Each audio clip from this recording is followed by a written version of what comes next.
Hola amigos, bienvenidos a un nuevo vídeo con nuestro querido ajedrez de la quinta ronda del Grand Prix. Os traigo la excelente partida que ha hecho Alexei Shirov contra Vladimir Fedoseyev. En esta partida vamos a ver cómo las blancas sacrifican dos peones a cambio de un ataque brutal. Pero también hay algo que no se sabe si ha ocurrido o tal vez no. Pero vamos a tratar de descifrar esta partida y os voy a explicar lo que tal vez ocurrió o tal vez no. Ya veréis al final qué es lo que pasa. Bien, dicho esto, Alexei Shirov lleva las piezas blancas y sale con peón de rey. Con E4 le responde Fedoseyev con la defensa siciliana. Tras caballo F3, caballo C6, D4, C por D4, caballo por D4, tenemos una variante donde las negras han jugado el caballito, la variante clásica de la siciliana, caballo F6 tocando el peón central, lo defienden las blancas, y E5, caballo BD5, tenemos sobre el tablero la variante pelicán. Ya sabéis, en esta variante las blancas tratan de meter un caballito en el punto D6 donde está coordinando con la dama. Es por eso que aquí las negras juegan D6 normalmente. Y ahora Shirov juega caballo D5, que es una variante empleada también por la élite. De hecho, la veíamos mucho en el mundial que jugó Carlsen contra Caruana. Pero deciros que aquí la variante principal, lo más jugado, es alfil G5 clavando ese caballito. Normalmente las negras prosiguen atacando al caballo de B5, y tras caballo A3, B5 juegan las negras intentando atrapar un caballito de los dos que hay ahí posicionados con B4, pero normalmente las blancas llevan un caballo a la fuerte casilla D5. No obstante, no se juega con la variante principal, sino que ya directamente Shirov ataca con caballo D5. Están tocando dos veces el punto de C7, pues intentando meter un caballaco ahí para dar un doblete. Así que las negras tienen que capturar tras caballo por D5, E por D5. Este peón toca al caballito, así que las negras lo retiran para que no sea capturado. C4 juega Shirov y Fedoseyev mete el caballo en F5. Aquí se juega con alfil D3 y G6 apoyando ese caballo para también llevar el alfil al fianchetto y proceder al enroque. Aquí Shirov se enroca, pone seguro a su rey, y las negras juegan A6 echando a ese caballito diciéndole: oye, por favor vete de ahí, que está molestando hace un rato y tendrás que irte. Así que Alexei Shirov retira el caballo a C3, alfil G7, las negras ya tienen preparado el enroque. Y ahora las blancas capturan este caballo, caballo F5. ¿Por qué? Porque este caballo quizá quiere convertirse en un caballo lechuguero bien apoyado por el peón y por el alfil. Por lo tanto, este caballo no se podría capturar porque el caballito que controlaba esa casilla desde el punto B5 ha sido expulsado. Por lo tanto, aquí las blancas lo que hacen, Shirov se deshace de la pareja de alfiles antes de que ese caballo se convierta en un caballo lechuguero. Tras alfil por F5, alfil por F5, las blancas desarrollan el alfil. Y fijaos que pueden tener rupturas rápidamente con C5 en el bando de las negras. Todavía no se han enrocado, por lo tanto hay que poner a ese monarca bajo seguridad. Lo hacen las negras en este momento. Y dama B3 al ataque sobre el peón. Alfil D3 meten un alfil molestando a la torre de la blanca y se tiene que retirar. Lo hacen las blancas a la columna C, quizá pues con la idea de estar rompiendo con C5 rápidamente. De hecho, están atacando también el peón de B7. Juegan E4 aquí las negras. De esta manera dan apoyo al alfil y también le abren la brutal diagonal al alfil de casillas negras. Las blancas juegan con C5 al ataque. ¿Por qué no capturan todavía ese peón? Porque dama por B7 podría venir torre B8 atacando con la torre a la dama. Siempre van a recuperar sus peones metiendo una torre en séptima, y además esta jugada también tras, por ejemplo, dama a6, f5 se vuelve muy peligrosa. Están tocando el peón de b, que lo van a recuperar cuando quieran. Pueden estar metiendo esa torre en la séptima fila, bueno, segunda de las blancas. Y aquí, por ejemplo, si juegan b3, f5, ganando tiempo ya sobre el alfil, y se están viniendo un ataque brutal. Por ejemplo, con e3 tocan al alfil otra vez y cambian las blancas. F3, brutal jugada, se va a pasar la dama, se amenazan temas de mate, no es muy bueno esto para la blanca. De hecho, están perdiendo. Por ejemplo, si G por F3, torre por F3, esta dama se va a pasar por aquí y revientan al enroque de la blanca. Es por eso que dama por B7 no la hace Shiro, sino que juega con C5 al ataque ya, con los peones buscando contrajuego, intentando pasar aquí. Las negras utilizan el mismo plan que hemos visto con F5 para F4 atacando al alfil y reventar la posición de la blanca, pero tranquilamente capturan. Tienen dos peones pasados ahora las blancas. F4 tocando al alfil, también tocando el peón, y alfil B6 tocando a la dama. Y aquí quizá las negras, que tienen una buena posición, si hubiesen capturado este peón, que parece lo mejor para las negras, dama por D6, las negras parece que tienen buena posición, no lo hacen y se van directamente a por un ataque directamente al enroque de las blancas. Jugaron D7, Shiro amenaza con coronar, también amenaza con avances de peón tocando al rey, y las negras siguen con su ataque. De hecho, con F3 están amenazando directamente un mate a la blanca, un mate brutal en G2. Shiro juega D6, ataca al rey, amenaza con coronar, dice, oye, me da tiempo a defender ese jaque mate, y las negras retiran el rey. Siguen amenazando el mate y ahora, para evitar eso, juegan G3. Las negras juegan F5, no solo tocan al peón pasado, sino que amenazan con la dama, meterla en H3 y darle un jaque mate en G2 por las casillas blancas.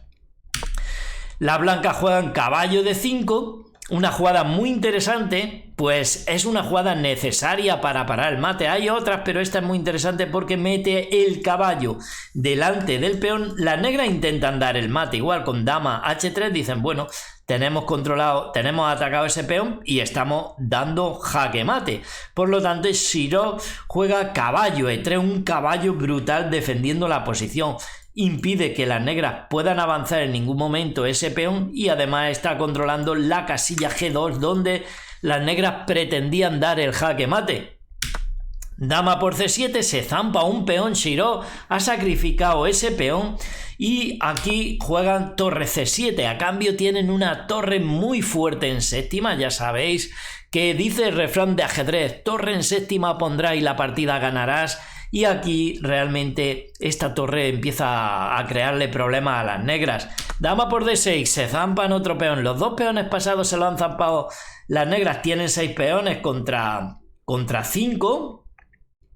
Y realmente las blancas tienen compensación con esa torre. De hecho, también el peón de B7 está atacado. No obstante, se juega torre a C1, pospone Shiro la captura de ese peón, dobla las torres en séptima y ahora juegan torre G8. ¿Para qué? Para defender a ese alfil, porque realmente la posición está muy delicada aquí para las negras. Fijaos que si aquí defienden con torre a B8 sería muy mala idea. ¿Por qué? Porque tienen la excelente torre por G7, sacrificando calidad y ganando.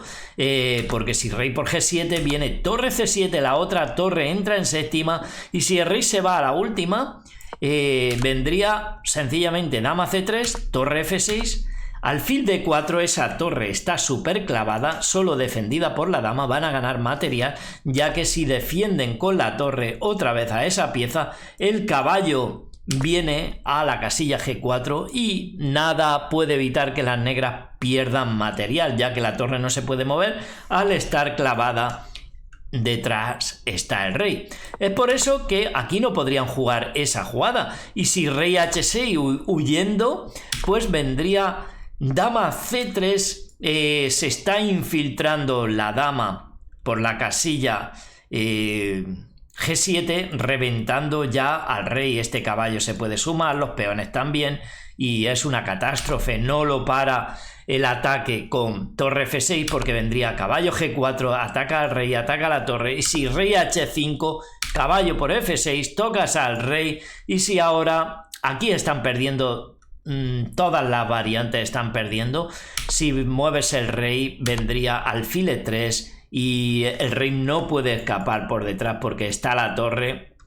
No puede escapar por delante, no puede escapar por ningún sitio. Tendrían que jugar G5 para parar el ataque, pero tras caballo G4 atacando otra vez al rey, rey G6, dama G7, la dama entra por la retaguardia y ese rey está casi en el otro barrio. Rey F5 por ejemplo, dama por G5, rey E6, todo forzado, no dan tiempo ni siquiera a capturar la torre ya que tienen dama F6 jaque, rey D5, dama F5, se amenazan jugadas por todos lados, pero sobre todo la única jugada que tienen es dama E5 y tras dama por E5 es jaque mate. Por lo tanto, este peón mejor no defenderlo y aquí juegan torre G8 defendiendo a ese alfil del ataque de la torre. Juega Shirov alfil A5 para probablemente traer ese alfil a A3, creando mucha amenaza sobre el alfil y también de paso tocando con dama y con torre el peón de B7, y ahora aquí juega alfil B5. Alfil B5 quizá para meter el alfil en D7, que esta torre no pueda venir a coordinar con el alfil. También para el ataque de la dama sobre el peón de G7. Pero Shirov se lo zampa, recupera un peón y ahora torre C8, mirándose de reojo las torres. Y aquí ahora viene lo que probablemente no haya ocurrido en la partida. Quizá es mala información de la anotación, pero algo raro ocurre aquí. No sé qué pensáis vosotros. Voy a decir la línea la cual sucede en la partida, que no tiene ninguna lógica, absolutamente ninguna lógica, y luego lo que creo que aquí ocurrió. Yo creo que realmente aquí ha ocurrido, Shirov ha capturado esta torre. No lo sé, si Shirov ve esta partida que lo diga en un comentario, sería guay, ¿no? Que Shirov dijera, bueno, pues no ocurrió eso tampoco, pero yo creo que Shirov capturó aquí en esta torre.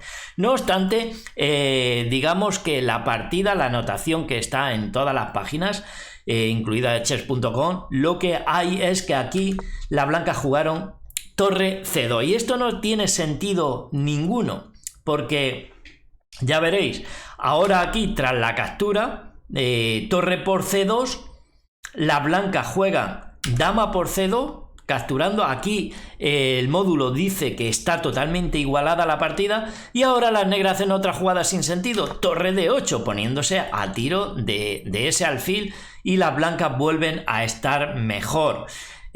Parece que aquí, en vez de torre C8, dama C6, están totalmente igualada la partida. Le está invitando a cambiar las damas porque me estoy comiendo la torre, pero